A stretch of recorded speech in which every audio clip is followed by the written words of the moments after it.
Breaking చూస్తున్నాం. జనగామ జిల్లా పెంబర్తి వద్ద ఉద్రిక్త నెలకొంది. కన్నెపల్లి పంప్ హౌస్ సందర్శనకు వెళ్తున్న బీఆర్ఎస్ నేతలను పోలీసులు అడ్డుకోవడంతో హైటెన్షన్ నెలకొంది. కేవలం కేటీఆర్ కు మాత్రమే అనుమతిస్తామని పోలీసులు తెలిపారు. ఈ సమయంలో పోలీసులు బీఆర్ఎస్ శ్రేణుల మధ్య తోపులాట జరిగింది. రోడ్డుపై వాహనం నిలిపివేసి పోలీసులతో కేటీఆర్ వాగ్వాదం చేశారు. భారీ గేట్లను తోసుకుని వెళ్లేందుకు బీఆర్ఎస్ నేతలు ప్రయత్నించడంతో ఉద్రిక్త వాతావరణం ఏర్పడింది. ఉమ్మడి వరంగల్ జిల్లా ఎంట్రీ నుంచి అడుగడుగునా కేటీఆర్ క్యాన్వాయ్ ను అడ్డుకునే ప్రయత్నం చేస్తున్నారు. అర్ధరాత్రి నుంచి అరెస్టులు చేస్తున్నారు. కేటీఆర్ క్యాన్వాయ్ తో వచ్చే వాహనాలను ఎక్కడెక్కడ ఆపుతున్నారు. ప్రతి గ్రామం వద్ద చెక్ పోస్టులు ఏర్పాటు చేశారు. రఘునాథపల్లి దగ్గర హైడ్రామా నెలకొంది.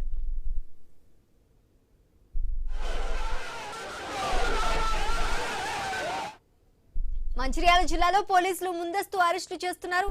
చెన్నూరు, కోటపల్లి, జైపూర్, మందమర్రి మండలాల బీఆర్ఎస్ నేతలను పోలీసులు అరెస్ట్ చేసి స్టేషన్ కు తరలించారు. కేటీఆర్ కన్నపల్లి పంప్ హౌస్ సందర్శనకు వెళ్తున్న నేపథ్యంలో పోలీసులు బీఆర్ఎస్ నేతలను ముందస్తు అరెస్ట్ చేస్తున్నారు.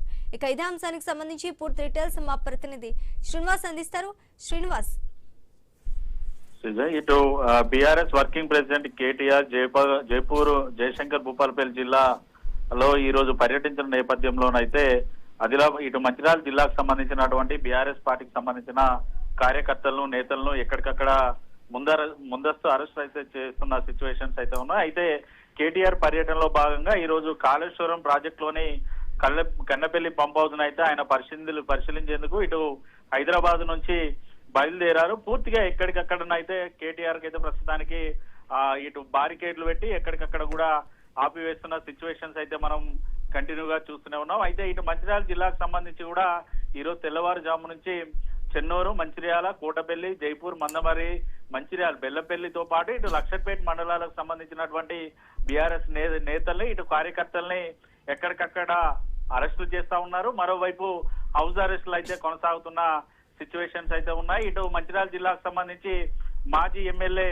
దివాకర్ నివాసానికి అయితే పోలీసులు అయితే కొద్దిసేపటి క్రితం అయితే చేరుకున్నారు. కేవలం మాజీ ఎమ్మెల్యేలకు మాత్రమే కన్నపల్లి పంప్ హౌస్ కి పర్మిషన్ ఉంది.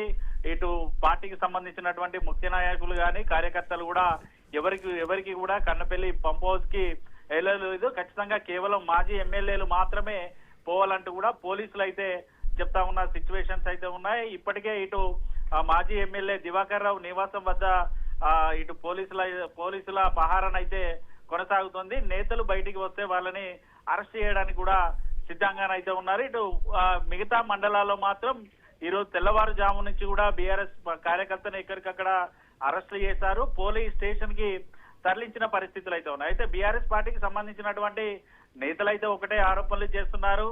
ఇటు పార్వతీ బ్యారేజ్ కి మేడిగడ్డకి సంబంధం లేకుండా కూడా కన్నెపల్లి పంప్ హౌస్ ద్వారా ఇటు వరద నీటిని లిఫ్ట్ చేయొచ్చు. కానీ గత 2.5 ఏళ్లలో కాంగ్రెస్ ప్రభుత్వం ఎక్కడ కూడా కన్నపల్లి పంప్ హౌస్ నుంచి ఇటు వరద నీటిని అయితే లిఫ్ట్ చేసింది లేదు.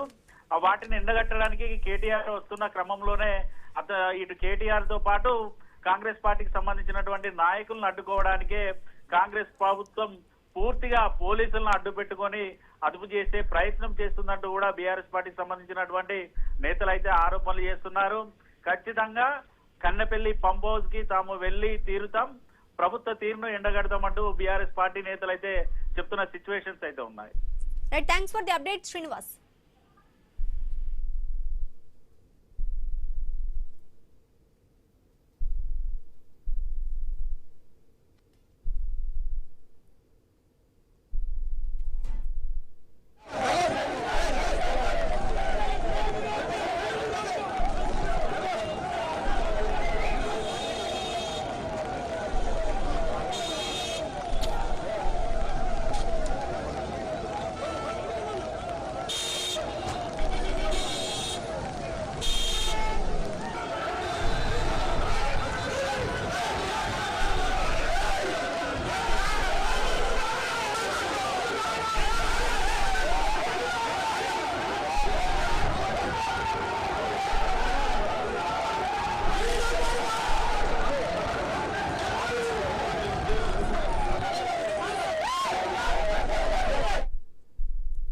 జనగామ జిల్లా పెంబర్తి వద్ద ఉద్రిక్త నెలకొంది. కన్నెపల్లి పంప్ హౌస్ సందర్శనకు వస్తున్న బీఆర్ఎస్ నేతలను పోలీసులు అడ్డుకోవడంతో హైటెన్షన్ వాతావరణం ఏర్పడుతోంది. కేవలం కేటీఆర్ కు మాత్రమే అనుమతిస్తామని పోలీసులు తెలిపారు. ఈ సమయంలో పోలీసులు బీఆర్ఎస్ శ్రేణుల మధ్య తోపులాట చోటు చేసుకుంది. ఇదే అంశానికి సంబంధించి పూర్తి డీటెయిల్స్ మా తెలంగాణ బ్యూరో చీఫ్ కిరణ్ అందిస్తారు. కిరణ్ చెప్పండి, ఇప్పుడు మనం చూసుకుంటే కన్నెపల్లి పంప్ హౌస్ సందర్శనకు వెళ్తున్న కేటీఆర్ ని మాత్రమే అనుమతిస్తామని పోలీసులు చెప్తున్నారు. ఇంకా వేరే నేతల్ని కానీ ప్రతినిధులను కానీ అసలు ఎలౌ చేయమన్నట్టే మాట్లాడుతున్నారు పోలీసులు. అసలు ఏం జరుగుతుంది? శ్రీజ, కన్నెపల్లి పంప్ హౌస్ బయలుదేరినటువంటి బీఆర్ఎస్ వర్కింగ్ ప్రెసిడెంట్ కేటీఆర్ పర్యటన ఉమ్మడి నల్గొండ జిల్లాలో తీవ్ర ఉత్కంఠకు దారితీసింది. ప్రస్తుతం అయితే జనగామ జిల్లా పెంబర్తి వద్ద కేటీఆర్ ను అడ్డుకుంటున్న పరిస్థితులు మనం చూస్తా ఉన్నాం. అక్కడికి కన్నెపల్లి పంప్ హౌస్ సందర్శన వెళ్లకుండా కూడా పోలీసులు అడుగడుగునా చెక్ పోస్ట్ ఏర్పాటు చేసిన పరిస్థితులు అయితే మనం చూస్తా ఉన్నాం. అయితే జిల్లా సరిహద్దుల నుంచే భారీగా పోలీసులను మోహరించడం, అడుగడుగున చెక్ పోస్టులు ఏర్పాటు చేయడం, కాన్వాయ్తో పాటు వచ్చేటువంటి వాహనాలను అడ్డుకోవడం కూడా ఇప్పుడు వివాదాస్పదంగా మారినటువంటి పరిస్థితిని మనం చూస్తున్నాం. అయితే కన్నపల్లి పంప్ హౌస్ పర్యటన నేపథ్యంలో అర్ధరాత్రి నుంచి స్థానికంగా ఉన్నటువంటి అంటే మంతని నియోజకవర్గం సంబంధించి స్థానికంగా పలువురు బీఆర్ఎస్ నాయకులు కార్యకర్తలను ముందస్తుగా నిర్బంధంలోకి తీసుకున్నారనేది గులాబీ శ్రేణులు అయితే ఆరోపిస్తున్నాయి. కేటీఆర్ పర్యటనను అడ్డుకోవడమే లక్ష్యంగా పోలీసులు వ్యవహరిస్తున్నారని బీఆర్ఎస్ నేతలు అయితే మండిపడుతున్నారు. కన్నపల్లి పంప్ హౌస్ ను పరిశీలించేందుకు కేసీఆర్ చేపట్టినటువంటి పర్యటన ఇప్పుడు రాజకీయంగా ప్రాధాన్యత సంతరించుకుందని కూడా చెప్పొచ్చు. కాళేశ్వరం ప్రాజెక్టు, దాని నిర్వహణ, పంప్ హౌజ్ల పరిస్థితిపై ప్రభుత్వాన్ని ప్రశ్నించేందుకు కేటీఆర్ ఈ పర్యటనకు శ్రీకారం చుట్టినట్టు కూడా తెలుస్తా ఉంది. అయితే ఉమ్మడి వరంగల్ జిల్లా ప్రవేశం నుంచే భారీ పోలీస్ బందోబస్తు అయితే కట్టుదిట్టం చేశారు. ప్రధాన రహదారులతో పాటు గ్రామీణ మార్గాల వద్ద కూడా చెక్ పోస్ట్ అయితే ఏర్పాటు చేసి కూడా ప్రతి వాహనాన్ని తనిఖీ చేస్తున్నట్టు కూడా తెలుస్తా ఉంది. కేవలం ఇటు పెంబర్తి వద్ద కూడా ఇటు అడ్డుకున్నటువంటి పోలీసులతో కేటీఆర్ అయితే వాగ్వాదం అయితే చేస్తా ఉన్నారు. కేవలం పోలీసులు మాత్రం కేటీఆర్ ని మాత్రమే అనుమతిస్తాం కానీ మిగతా బీఆర్ఎస్ నేతల బృందాన్ని మాత్రం అనుమతించమని కూడా అంటే పోలీసులు అయితే చెప్తా ఉన్నారు. కిరణ్, ఓన్లీ కేటీఆర్ ని మాత్రమే అనుమతిస్తాం, బీఆర్ఎస్ నేతల్ని ప్రతినిధుల్ని అనుమతించు అని అంటానికి ఎందుకు అలా అంటున్నారు అసలు? అంటే పోలీసులు చెప్తున్నటువంటి వర్షన్ ప్రకారం అక్కడ శాంతి భద్రతలకు విఘాతం కలిగేటువంటి అవకాశం ఉన్నటువంటి నేపథ్యంలోనే అడ్డుకుంటున్నామని కూడా పోలీసులు అయితే చెప్తా ఉన్నారు. కేటీఆర్ కాన్వాయ్ తో పాటు వస్తున్నటువంటి నాయకులు కావచ్చు, కార్యకర్తలను ఎక్కడికెక్కడ నిలిపివేస్తున్న పరిస్థితులు కూడా మనం చూస్తా ఉన్నాం. పలు చోట్ల ఇప్పటికే బీఆర్ఎస్ కార్యకర్తలను ముందుగానే అదుపులోకి తీసుకున్నట్టు కూడా తెలుస్తా ఉంది. అర్ధరాత్రి నుంచే ఉమ్మడి కరీంనగర్ జిల్లా సంబంధించి మంతని నియోజకవర్గం సంబంధించి చాలా మంది బీఆర్ఎస్ నేతలను అర్ధరాత్రి నుంచే అరెస్టులు చేస్తున్న పరిస్థితి కూడా కనబడతా ఉంది. ఇటు బీఆర్ఎస్ నేతలు కూడా ఇటు పోలీసులతో వాగ్వాదానికి దిగుతున్నారు.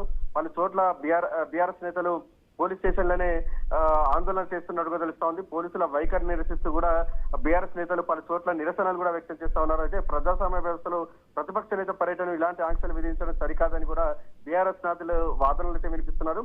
అయితే కన్నెపల్లి పంప్ వెళ్ళేటువంటి మార్గంలో కేటీఆర్ కాన్వాయ్ ను పోలీసులు అడ్డుకున్నారని, కొంతసేపు ఉద్రిక్త పరిస్థితులు నెలకొన్నటువంటి నేపథ్యంలో పోలీసులు అడుగడుగున బందోబస్తు అయితే ఏర్పాటు చేసిన పరిస్థితులు కూడా మనం చూస్తా ఉన్నాం. ప్రస్తుతం అయితే ఎక్కడికక్కడ కూడా అంటే కన్నెపల్లి పంప్ హౌస్ కు కేటీఆర్ కు ఒక్కరికే అనుమతిస్తాం కానీ మిగతా నేతలకు, ఎందుకంటే వందల సంఖ్యలో కార్యకర్తలు నాయకులు వెళ్తున్నటువంటి నేపథ్యంలో అక్కడ లా అండ్ ఆర్డర్ సమస్యలు వచ్చేటువంటి నేపథ్యంలో తాము అడ్డుకుంటున్నామని కూడా పోలీసులు చెప్తా ఉన్నారు. ఇటు పోలీసులతో కూడా బీఆర్ఎస్ నేతలు అయితే వాగ్వాదానికి దిగుతున్నారు.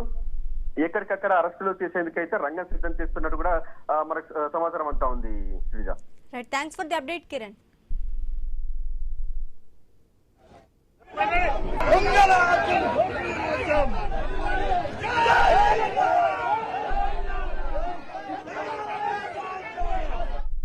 పంప్ ఆన్ చేస్తే పైకి నిలివచ్చు.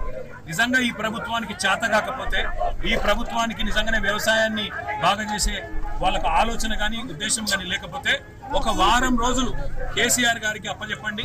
కన్నెపల్లి దగ్గర నుంచి వాళ్ళ నీళ్లు పంపులు ఆన్ చేసి మొత్తం వారం రోజుల లోపలనే అన్ని జలాశయాలు నింపి రాష్ట్రంలోని గోదావరి మీద ఆధారపడ్డ ప్రతి ఎకరం పంట పొలానికి నీళ్ళు ఇచ్చే బాధ్యత మాది. ఇవాళ సింపుల్ గా 93.5 మీటర్ల మీద గోదావరి ప్రవహిస్తారు. మేడిగడ్డ బ్యారేజ్ తో సంబంధం లేకుండా, బ్యారేజ్ గేట్లు తెరుచున్నాయా మూసున్నాయా అన్న దాంతో నిమిత్తం లేకుండా ఇవాళ బ్రహ్మాండంగా పంపులు ఆన్ చేస్తే కన్నెపల్లి దగ్గర నుంచి లిఫ్ట్ చేయొచ్చు. ఆడ 96 మీటర్ల మీదకెళ్ళి గోదావరి పోతున్నది. ఇవాళ 93.5కే మీరు బ్రహ్మాండంగా 1,00,000 క్యూసెక్కుల నీళ్లు వృధాగా పోతుంటే చేతగాని ముఖ్యమంత్రి నీళ్లు ఒకవేళ ఇస్తే మళ్ళా యూరియా ఇవ్వాలి, నీళ్ళు ఇస్తే పంట కొనాలి, మద్దతు ధర ఇవ్వాలి, నీళ్ళు ఇస్తే నీళ్లు వస్తే బోనస్ ఇవ్వాలి, ఈ బాధ అంతా నాకెందుకు, రైతులను ఎండబెట్టాలి, రైతుల పొలాలకు నీళ్లు రానియద్దని చెప్పి కింద బ్రహ్మాండంగా నీళ్లు ఇచ్చే సౌలభ్యం ఉంటే దాన్ని పండబెట్టిన ముఖ్యమంత్రి గారి వైఖరి, ఈ ప్రభుత్వం యొక్క దుర్మార్గమైన రైతు వ్యతిరేక వైఖరి చూపెట్టడానికి మేము బయలుదేరితే చూడొచ్చు. మా వాళ్ళందరినీ అడ్డుకుంటా ఉన్నాం, మా ఎమ్మెల్యేలు మా ఎంపీలు